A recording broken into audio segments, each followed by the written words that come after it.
Man hunted down prey. He chased prey and hunted it down. Sometimes he had to run away from the predator. This evoked the fight or flight response. Then he sat by the fire, ate his food, and wondered how he would catch the prey better the next time he chased the prey. So, this is the province of the autonomic nervous system. Both the fight and flight response and the rest and digest response are controlled by visceral organs.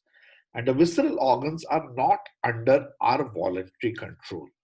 They are controlled involuntarily by the autonomic nervous system. For example, one cannot control by one's own will the beating of the heart or the activities in the gastrointestinal tract.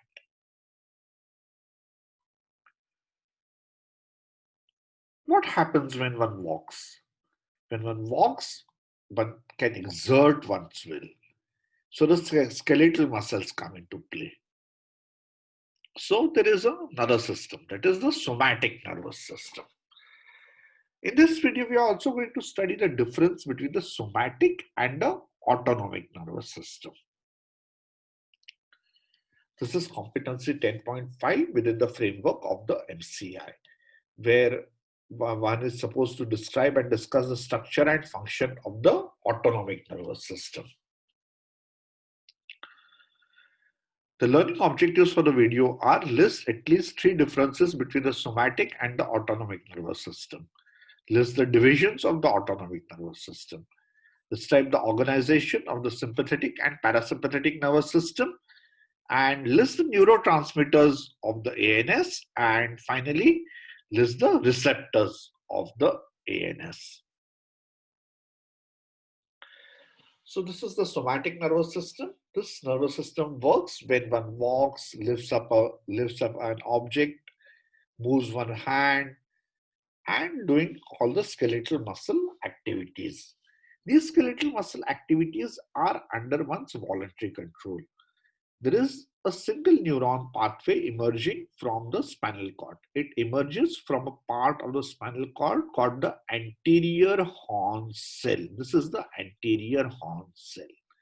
And from here arises this fiber, this purple colored fiber, which is known as the alpha motor neuron, which innervates the skeletal muscle and it forms the neuromuscular junction. So which neurotransmitter is released at the neuromuscular junction? You know, at the neuromuscular junction, the neurotransmitter released is acetylcholine, and it is always excitatory. So this is under a voluntary control. The somatic nervous system, the neurotransmitter release is acetylcholine and it is excitatory.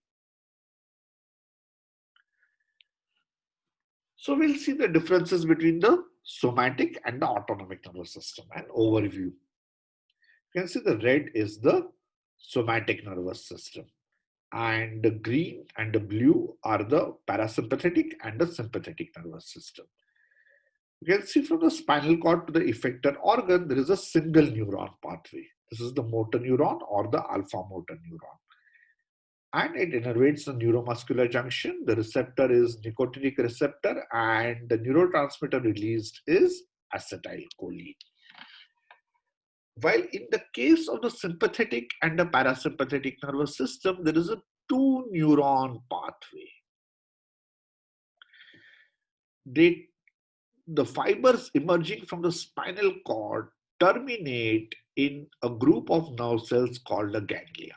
From here, what are called the postganglionic fibers arise. The sympathetic nervous system acts on adrenergic receptors, while in the case of the somatic nervous system, it acts on the nicotinic receptor, and the neurotransmitter released is norepinephrine.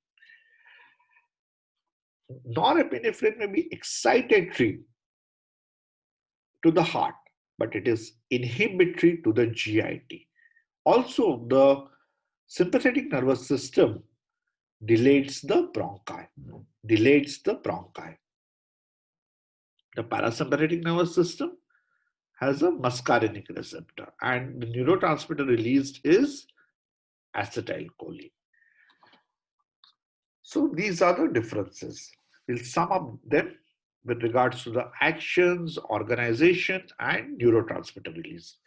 You can pause this video at this point and write down 4 differences between the somatic and the autonomic nervous system.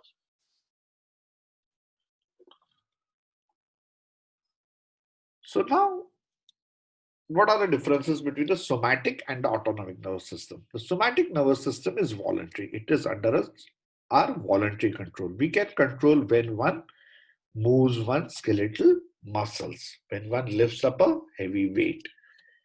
The autonomic nervous system controls the visceral organs like the heart, the lungs, the GIT, which are not under our voluntary control. The somatic nervous system is always excitatory. The neurotransmitter released is acetylcholine, and at the neuromuscular junction, it always causes excitation. Well, we'll see later that the autonomic nervous system may be excitatory or inhibitory. There is a single neuron chain between the spinal cord and the effector organ, while here there are 2 neurons between the spinal cord and the effector organ. The neurotransmitter released is acetylcholine in case of the somatic nervous system, while here it is acetylcholine in the case of the parasympathetic nervous system, while in the case of the sympathetic nervous system, it is norepinephrine.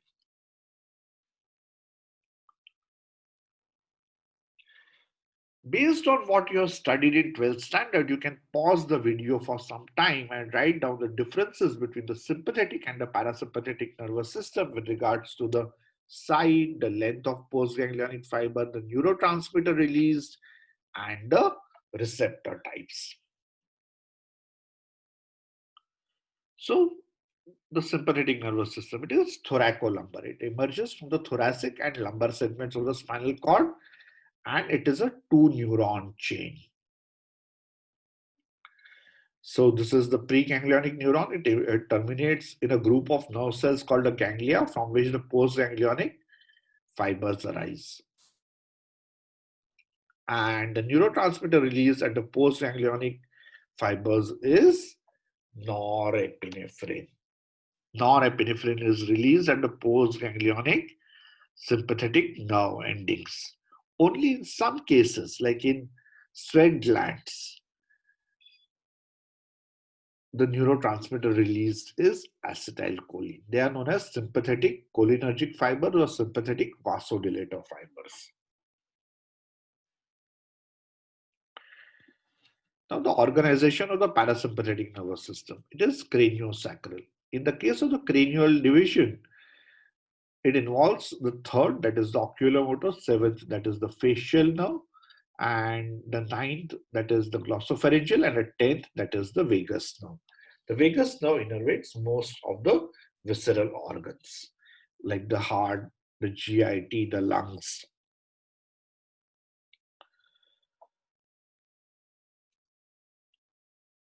In this case, the ganglion lies close to the organ with which it innervates.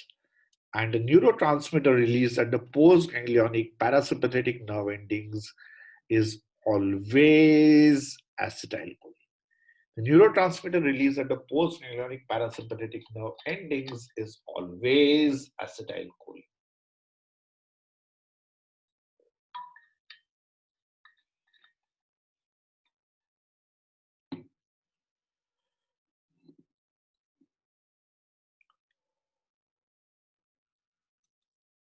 So now we have studied the differences between the somatic and the autonomic nervous system. We have also studied the difference in the organization of the sympathetic and the parasympathetic nervous system. Now we will study the neurotransmitters and the receptors. So please remember, fibers emerging from the spinal cord of the autonomic nervous system are preganglionic fibers, and they terminate in the ganglia. At all autonomic ganglia, the neurotransmitter released is acetylcholine. Please remember, at all autonomic ganglia, the neurotransmitter released is acetylcholine. So where is acetylcholine released in the body? Acetylcholine is released by all fibers emerging from the central nervous system. So it is released at all autonomic ganglia, both sympathetic and parasympathetic, at postganglionic parasympathetic nerve endings. At postganglionic sympathetic nerve endings, innervating sweat glands and vasodilator fibers in the skin. And at the neuromuscular junction.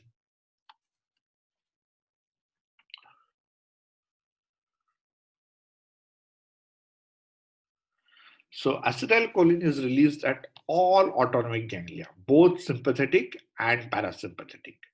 The receptors there are nicotinic. At postganglionic parasympathetic nerve endings. At postganglionic sympathetic nerve endings, innervating sweat glands and vasodilator fibers in the skin. They are known as sympathetic cholinergic fibers. And at the neuromuscular junction. The receptors for the parasympathetic nervous system are nicotinic and muscarinic. Nicotinic neuronal in the autonomic ganglia. At all autonomic ganglia, the receptors are nicotinic neuronal. At all autonomic ganglia, the receptors are nicotinic neuronal. Nicotinic muscular are located at the neuromuscular junction. And then there are muscarinic cholinergic receptors, which are M1 to M5. Sympathetic nervous system has alpha and beta adrenergic receptors. Alpha are of two types, alpha 1 and alpha 2, and beta are of three types, beta 1, beta 2, and beta 3. We'll be discussing in detail about these in the next video. So differences between the sympathetic and the parasympathetic nervous system based on what we have studied up till now. The sympathetic nervous system is thoracolumbar in origin. The parasympathetic is craniosacral. The neurotransmitter released at the sympathetic nerve endings is norepinephrine, and at the parasympathetic nerve endings it is acetylcholine. Receptor types are alpha and beta, and receptor types are nicotinic and muscarinic. In addition, the ganglion lies close to the spinal cord in case of the sympathetic nerve ending, so the postganglionic fiber is long. While in the case of the parasympathetic nerve ending, the ganglion lies close to the target organ, so the postganglionic fiber is short.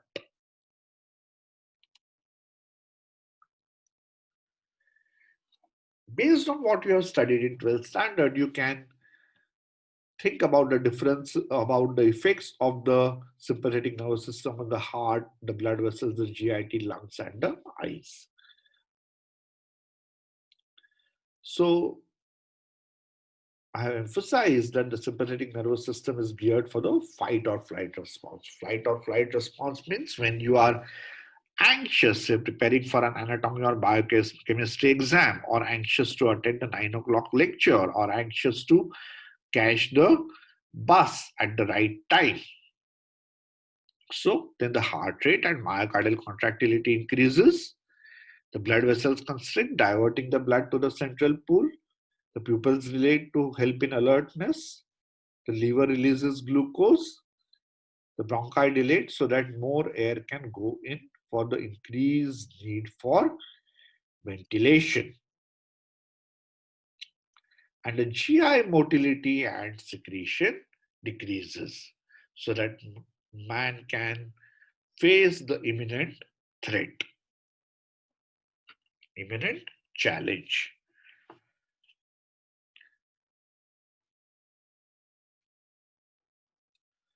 This is the mnemonic 3RID. It causes relaxation of the bronchi, reduction in motility and secretion of the gut and the glands, release of glucose by the liver, increase in the heart rate and contractility, and dilation of the pupil. You can now think about the effects of the parasympathetic nervous system on these organs. You can pause the video and think about these effects. So the parasympathetic nervous system is the rest and digest system. When you have eaten a feast on Sunday and resting or watching a movie or reading a novel, then the parasympathetic nervous system comes into play. It decreases GI motility and secretion to facilitate digestion and absorption. The heart rate decreases and the pupils constrict. So this is the function of the parasympathetic nervous system. So the take-home points: the somatic nervous system is a voluntary nervous system. It is always excitatory, where the neurotransmitter being released is acetylcholine. The autonomic nervous system is involuntary, controls visceral functions, and may be excitatory or inhibitory. The sympathetic nervous system is thoracolumbar in origin, and the neurotransmitter released is norepinephrine. The parasympathetic nervous system is craniosacral in origin. Neurotransmitter released is acetylcholine. At all postganglionic parasympathetic nerve endings, the neurotransmitter released is acetylcholine. The sympathetic nervous system prepares the body for the fight or flight response. Say when you are anxious for an exam or anxious to attend a 9 a.m. lecture in the morning. So it increases heart rate and myocardial contractility and increases blood glucose level, increases alertness, delays the pupil. Parasympathetic nervous system prepares the body for the rest and digest response. It decreases the heart rate, but it increases the GI motility and secretion naturally to facilitate digestion and absorption. Receptors for the sympathetic nervous system are alpha and beta, and receptors for the parasympathetic nervous system are nicotinic and muscarinic. So thank you. Have a good day. This is the first video on autonomic nervous system.